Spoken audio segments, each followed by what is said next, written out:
Am I the only one that really isn't super hyped up for this main event? Like, we should be hyped up. McGregor is coming back in 2026. Oh my God, the king is back. Yeah, but like, what happens after this? Win or lose for Conor? If he loses, does he fuck off for good? He hasn't fought in 5 years. Do they do him versus Chandler? I don't know. I would be interested in that, just because, it's a winnable fight for Conor. If he wins, and yes, there is a chance that Conor wins. Anybody can win in MMA, especially in 2026. 2026 has been crazy for the main event underdogs. Conor is an underdog. He can beat Max Holloway. Max Holloway has never fought at welterweight. Max Holloway does not have the frame for a welterweight, and that is true. He's going to be skinny in there, even regardless of him not having to cut weight. He's still going to be skinny. He's going to have some Hawaiian love handles in the waist, but he's going to be skinny at the top. But, like, what's the point of this matchup? Did Conor need some extra money? Is he bad with his finances? Has the whiskey, what is it called? Proper 12? Has Proper 12 fallen flat? Is he bankrupt now? He's got to take this fight for some extra money. Maybe the rape conviction, he got sued or whatnot. I don't know. Whatever the UFC's paying him, they're paying him a lot, but he's probably bad at the finances, so it's time to jump back into the cage. These are my picks and predictions, 100% right edition for UFC 329. Let's get in to the actual breakdown. I said before, McGregor, he's probably going to be fighting in like close to 190 pounds. And McGregor does have the advantage in the clinch. If he wants to go for a takedown heavy approach with his strength and his build, he can do so against Max. He can do so. Max Holloway is not going to have the strength to get back up. But, my God. 5 years ago, a 5-year layoff. Have you been training this time? No, you haven't. In the last... Dude. 10 years ago was Eddie Alvarez. His last 5 fights happened in the span of 10 years. And he's coming back at 38 years old. Oh, but he has the reach advantage. Oh, he's got that counter-striking ability. Max, at this new weight class, is still going to be much faster than Conor. And it's not so much that Conor's 38, because there's plenty of guys that have success in their late 30s. Look at Bobby Green. He's on this card. He's on a 3-fight win streak, beating these spring chickens. But Bobby Green is active. He's been training for years and years and years constantly. Conor hasn't. Conor has blood in his cocaine system, okay? Conor's all on... His body is not the same. That's all I'm saying. Like, I gotta go Max. But I do give Conor like a 20% chance. 1 in 5 chance. It's a 20-80 fight. But I'm going to go Max. And I did pick Max to beat Oliveira. And I was confident in that pick. And, Max fell flat. That was very bad pick on my part. But this is different. Oliveira has been training and training and training. Conor hasn't. Do you see Conor with that same type of speed that he's had in the past? No. Even 5 years ago, he was looking slow. Even in the 2 Dustin Poirier fights, he wasn't the same guy. And that happened half a decade ago. Max Holloway, is it going to be a decision? It's a 5-round fight. Or is it going to be a knockout? I think we're going to see a round 5. I'm thinking round 4, round 5. TKO finish up against the cage. I think we're going to see the referee come in and stop the fight. I think Max is going to be fast. I think it's going to be like flurry punch, knockout finish. Jab, jab, 1-2, body shot, maybe a knee. I think he's going to make Conor bleed a lot from the face. He's going to make him bloody. Max doesn't have the stopping power that Dustin Poirier has. But does he need it? He doesn't need it. He's going to finish Conor late round TKO. And I'm not hyped up. I'm not hyped for it. I got to say, I'm not really hyped up for it. But it is what it is. Some people are going Conor. I want to make jokes, right? Like, I want to make jokes and memes about this matchup. And I was going to. Like, I did a second take for this. But there's no point. There's no point in making jokes and memes. This fight hasn't really been marketed all that well. Not a lot of people have been talking about it, in my opinion. Like, I haven't seen much. It hasn't been on the mainstream. Nobody cares anymore. A lot of people thought that Conor was going to pull out. He hasn't. Fight's 4 days out. Nobody really cares. He's got the rape conviction. Or the rape allegation, whatever it was. I don't know if he was convicted or not. I think he was convicted, wasn't he? Maybe that's why he's taking the fight, because he got sued a lot. Lost a lot of money, but oh well. McGregor's back. Maybe I'll be more hyped up for it when Bruce is announcing it live. You know, the one, the only. Maybe the hype will come there. And if he like does some shoulder strikes and breaks Max's nose just like he did to Cerrone and finishes him in the first round with a head kick, maybe the hype will come back. Yeah, I think the hype will come back. But still, you just know damn well they're going to be pushing the Gaethje fight with Conor if he somehow wins on Saturday. And I don't want to see Gaethje fight Conor. I want to see Gaethje fight Arman Tsarukyan. So that's that. We move on to the co-main event. BSD versus Paddy Pimblett. I think I'm going to make a completely different, separate video breaking down and just talking about this fight because I'm more hyped up for the co-main event than I am for the main event. This is a good fight. I'm glad this fight's taking place. I was calling for this fight after the Dan Hooker fight and after the Gaethje fight for both of these guys. It's the fight that needs to make sense. Both guys are grapplers. Paddy's does have a jiu-jitsu advantage. He can submit you. He can get a triangle on you. BSD isn't the best grappler in the world.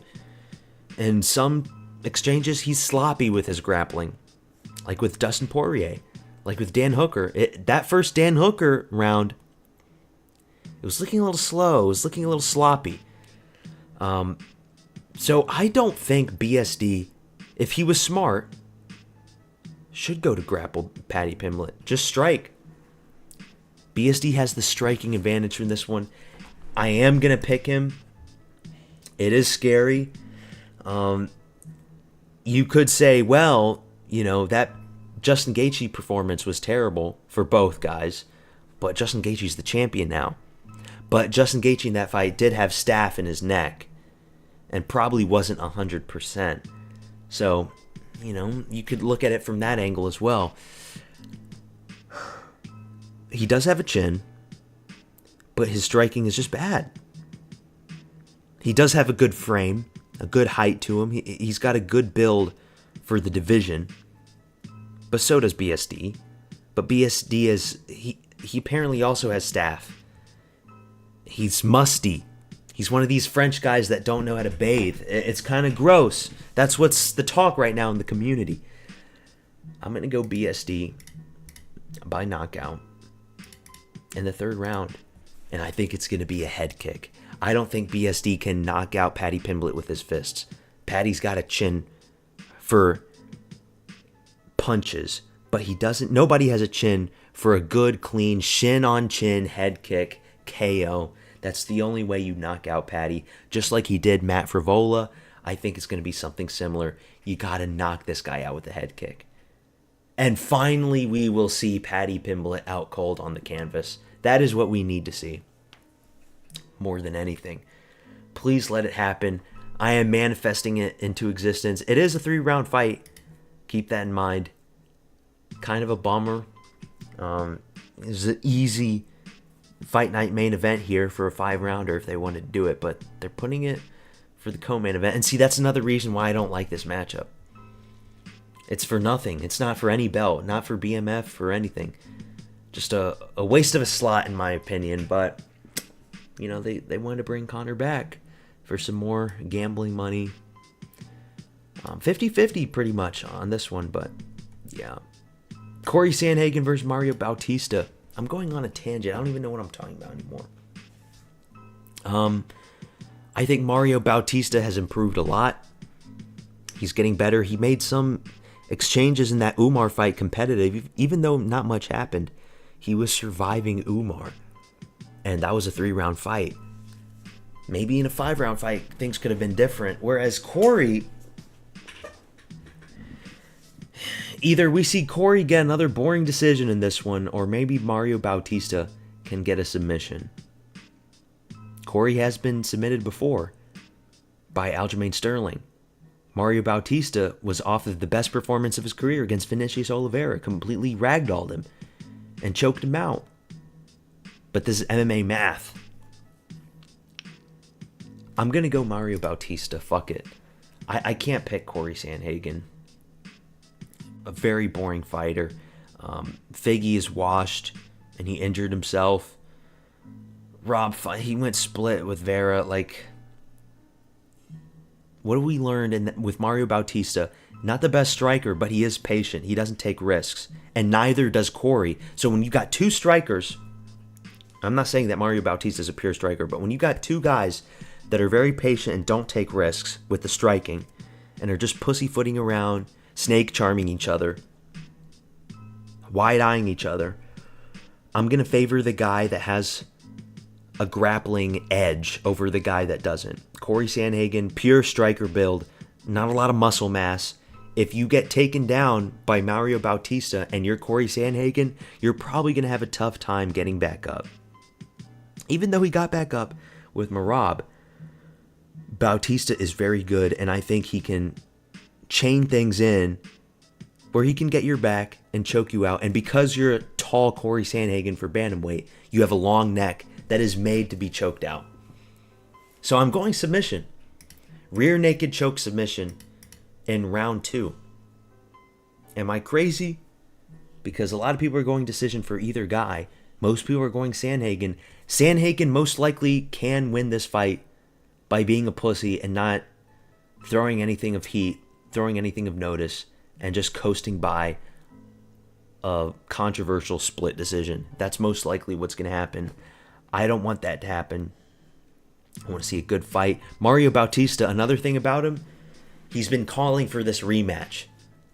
He's been begging for it. He wants to get that one back against Corey Sandhagen.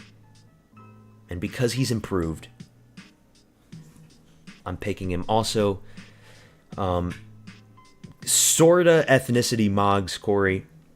I do rank Mexicans better than suburban American whites from fucking Colorado. So, yeah, I'm going Mario Bautista. Brandon Royval versus Loner Kavanaugh. Obviously, Loner Kavanaugh pick. Knockout. Should we do round 1 or round 2? Let's do round 2. Could be round 3. Who cares? Irish father, Chinese mother, but is repping the Chinese flag. How can you pick Royval anymore? When's the last time Royval actually finished somebody? I can't remember. Was it Nicolau?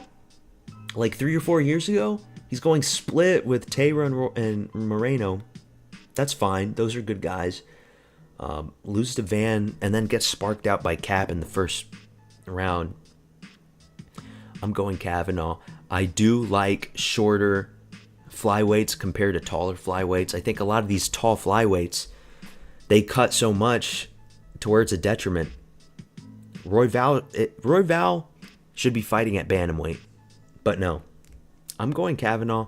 Royval doesn't have Long Dong Johnson type of power. And if you're going to be a tall striker flyweight, you need that Long Dong Johnson power. I'm going Kavanaugh. Round 2 KO. Manel Cap is better than Kavanaugh.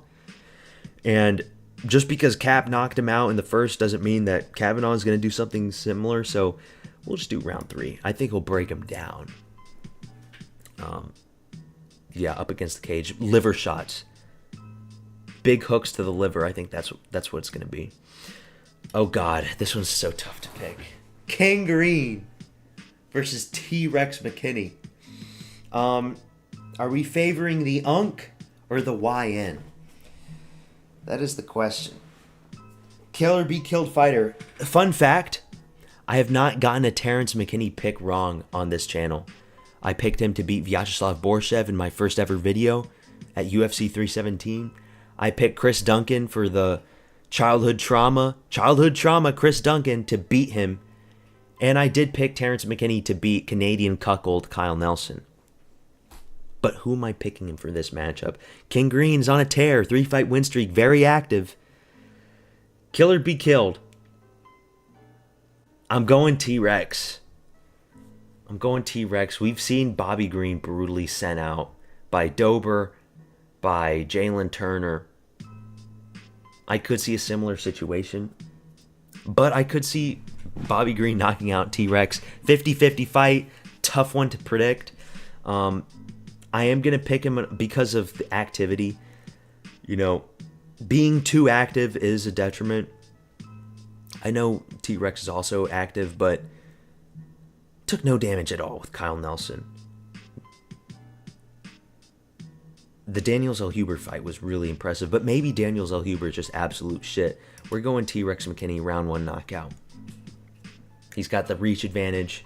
Both guys are same height, pretty much same build, same skin color.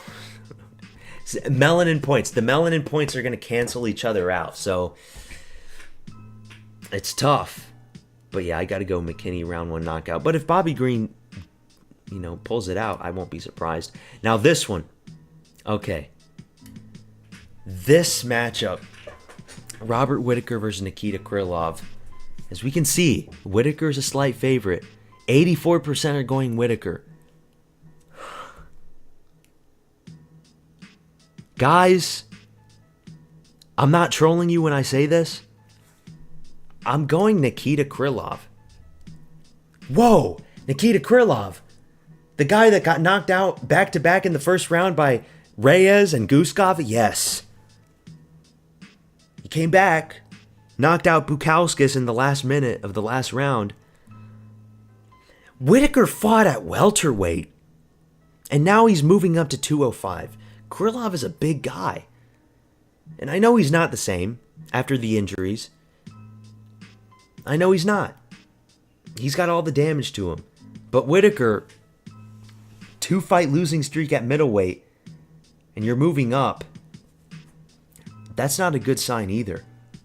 And also, Krylov is younger. Not that that means much in this one.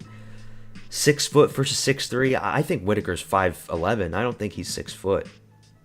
Less reach by a considerable amount. If Krylov is smart, he keeps this rangy and just wins and coasts by a decision. And I am going to pick him by decision. Whittaker, you knock out Alaskarov in an early notice fight 2 years ago. But other than that, when's the last time Whittaker knocked someone out? I can't remember. I literally can't remember. But before this, before the Dricus fight, was the 2 Adesanya fights that he lost. Krylov, on the other hand, all he has to do, avoid the hook and avoid the high kick. Whittaker always does the same combo. And I think that's why he hasn't really won these big fights recently. Because people have read him. He hasn't changed his game. He does the same step-in hook. Or he does like a hook and then a 2. And then he finishes up with a high kick. It's so predictable at this point. And he still hasn't changed. Paulo Costa. Here's the thing. RDR, right? RDR is built like a 205 guy. And we saw clearly there, the size was too much. Yeah, he landed the overhand, and he rocked RDR.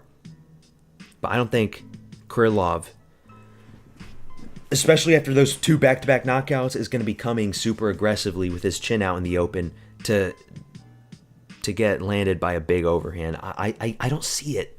I think the size matters a lot. And I know Whittaker's going to be super big and thick and girthy. He's not going to have to worry about the weight cut. But because he's going to have that extra size, he's not going to be as fast. And Krylov is kind of lean. Yeah. Big underdog pick. I mean, not so much in the betting odds, but on the community predictions, I'm going Krylov by decision. 29-28. Oh, God. Gable Stevenson versus Elisha Ellison. Do we really want to talk about this fight all that much? Gable Stevenson, minus 3,000. He needed an opponent for his UFC debut, and they give him literally the worst guy that most people haven't even heard of. His only known factor for Elisha Ellison was getting brutally knocked out by Brando Pericic. What else is there to say? Gable's going to win this fight. Are we super hyped up on him as we should be? No. Are the commentators like Joe Rogan and DC going to be glazing the fuck out of him? Abso-fucking-lutely. And after he destroys Elisha Ellison in the first round, oh my God, the hype train's going to be through the roof. He's going to be the new UFC pet. You just know it. He's going to be the next Bo Nickel. Light-skinned Bo Nickel at heavyweight. And I am kind of excited to see how far he makes it. But a guy who's named the Snag Panther, Gable, single leg, he's going to do a big mat return, drop Elisha Ellison on his head, vicious ground and pound to finish it off. Only 3 fights. I was kind of hoping that Gable would have been on the Contender Series. And the Contender Series is taking place soon again. And we will be watching those. I will be doing live streams for all the Contender Series, so tune in for those. But yeah, Gable Stevenson, lock of the night. 4% going Ellison. Maybe Ellison can land can time the biggest flying knee of all time. Maybe. Cody Garbrandt versus Adrian Yanez. Another lock of the night for Adrian Yanez. I don't like Adrian Yanez. I'm not hyped up for him. But Cody Garbrandt fucking sucks now.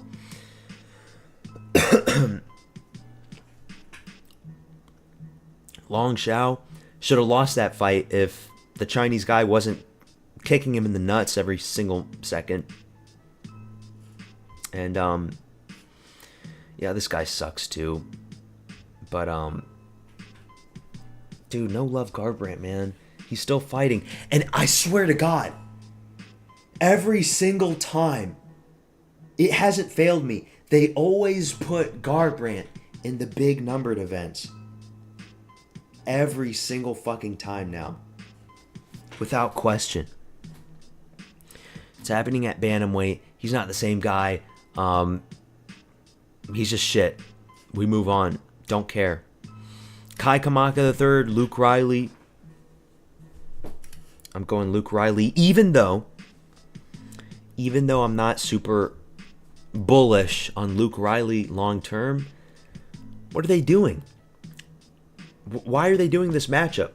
I'm not hyped up on Luke Riley. I know he's, the Scouser. He's got the Scouser chin. He does have a chin. But there's that other guy that supposedly had a chin. I forgot his name, but his nickname was the Pink Panther. And he's on the Contender Series. He had his debut, and then he gets sparked out in the first round by a Mexican guy whose name I also forgot. I'm a casual, I know. It's a weird matchup because Kai Kamaka had his UFC debut against Dakota Hope in a split decision. And then they're saying, okay, now face Luke Riley. Kind of like Sean O'Malley's first few fights in the UFC, giving him like guys nobody's heard of. You beat Michael Aswell. It was a great fight. You knock out Bogdan Grad. Now it's time to up the ante, but no. Kai Kamaka. Let's do KO in round 3. Late round finish. He does have the Scouser chin. Undefeated. He is good, but he is going to get chinned one day. Or maybe not chinned because he does have a good chin, but he'll get beat the pulp out of in masterclass fashion. But the UFC are just going to feed him low-ranked guys. He is kind of an ethnicity mogging. Hawaiians are scrappy. Brad Tavares back in the day is a scrapper. Holloway's a scrapper. So hopefully this is a good scrap. Next fight though, Cortez versus Wang Kong, or Kong Wang. I'll go Tracy Cortez based on a boring decision wrestle fuck. I know she's bad at wrestling. But Eduardo Mora sucks. And Eduardo Mora had some success with the grappling against Kong Wang. So based on that, she did beat Vivian Araujo, and I picked Araujo, so she proved me wrong. She does have a fat ass for her size and build, so that's a plus. You know, the ass can break the fall if she gets a flash knocked out. What am I talking about, man? I'm going Tracy Cortez. It's a woman's fight. Nobody cares. Damian Pinas versus Cesar Almeida. Here we go. No more talking about Tracy Cortez's ass. We're talking about Damian Girth Pinas versus Cesar Almeida. This is a good matchup. Who does that to Wes Schultz? Nah, bro. Cesar Almeida does have dangerous hands, but it was only up against Abdul Razak Al Hassan, who was landing these big shots up against the cage and was missing. He was whiffing. He wasn't landing. He was whiffing. And then Cesar Almeida comes with a counter hook. One of the nastiest knockouts of all time. Damian Pinas, though, undefeated. One loss based on DQ. Not the same thing. I'm going to go Pinas. But we don't really know how good Pinas is. You know, is he going to come out swinging with these big hooks? You know, helicopter style, swinging like a helicopter. That was supposed to be a dick joke, by the way. You know, like when you swing your dick around like a helicopter. Okay, I'm really bad. I'm really bad, man. But yeah, Pinas. Fuck it, let's do round one knockout. Round one knockout against Cesar Almeida. He fought Cesario Oleksiejczuk, the brother of Mikhail. Cesari injured his leg in that fight, and Almeida couldn't capitalize off it. He did nothing with it. And he's old. Power's the last thing to go. Doesn't mean much. Big reach advantage if this is to be believed. Man, dude, 80-inch reach advantage for Pinas at 6'1" at middleweight. That's actually a crazy reach, if that's to be believed. I don't know.